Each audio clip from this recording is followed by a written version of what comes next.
भगवान श्री कृष्ण के कहे अनुसार सब कुछ नियति पर छोड़ देना चाहिए, क्योंकि नियति क्या चाहती है हमें पता नहीं होता है। नियति जो चाहती है वो हमें पता नहीं है, और जो हम कर रहे हो सकता है वो नियति नहीं। में कई बार हम समस्याओं से इतने ज़्यादा घिर जाते हैं कि हमें समझ में ही नहीं आता हम क्या करें क्या नहीं करें, और हम जो निर्णय लेते हैं हमें लगता है कि वो सारे निर्णय जो है पलटते जा रहे हैं और परिस्थितियाँ बड़ी विकट होती चली जा रही है, और कई बार इतनी विकट हो जाती है कि हमारे मन में जो है आत्मदाह आत्महत्या तक के विचार आने लग जाते हैं।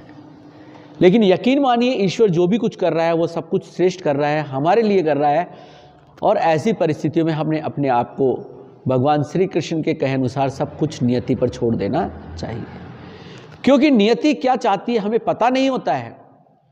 एक बार एक मादा हिरनी, गर्भवती मादा हिरनी एक शावक को जन्म देने के लिए जगह ढूंढ रही होती है। जंगल में घूमते घूमते एक टीले पर पहुंचती है जहां एक और नदी है,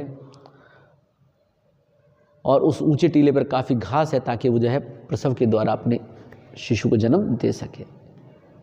अचानक जब वो देखती है तो आसमान में बादल कड़क रहे होते हैं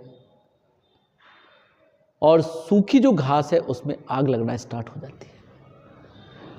वो दाईं ओर भाग के जाना चाहती है, लेकिन दाईं ओर जो है शेर खड़ा है जो कातर निगाहों से उसे देख रहा है उसका शिकार बनाने के लिए।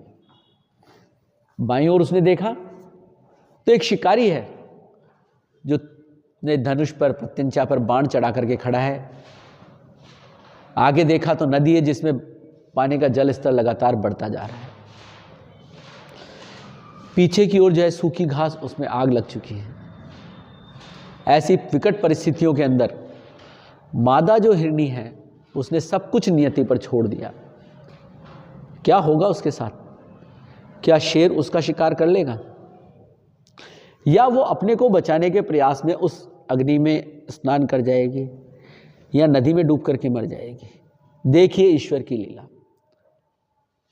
अचानक बिजली कड़कती है और शिकारी जो है उसकी आंखें चूंध दी जाती है, और उसके द्वारा प्रत्यंचा पर चढ़ाया गया बाण जो है छूट जाता है और वो सीधा शेर की आंख में जाकर के लगता है।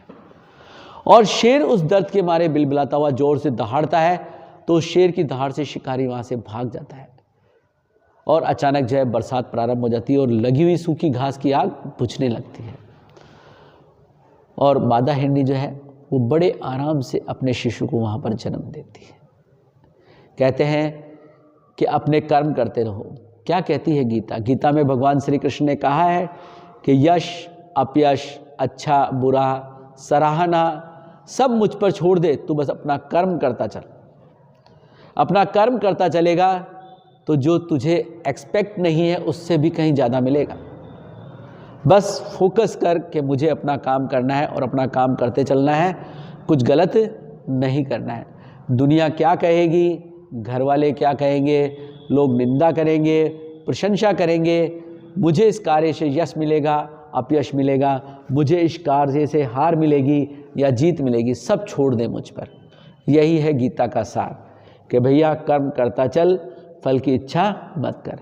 हिरनी ने अपने आप को नियति के भरोसे छोड़ दिया, और देखिए उसके लिए कितना अच्छा सोच रखा था। जहाँ वो चारों ओर विपत्तियों से घिरी हुई थी, उसकी चारों ओर से भगवान ने रक्षा की, ईश्वर ने उसकी रक्षा की। यही है ईश्वर।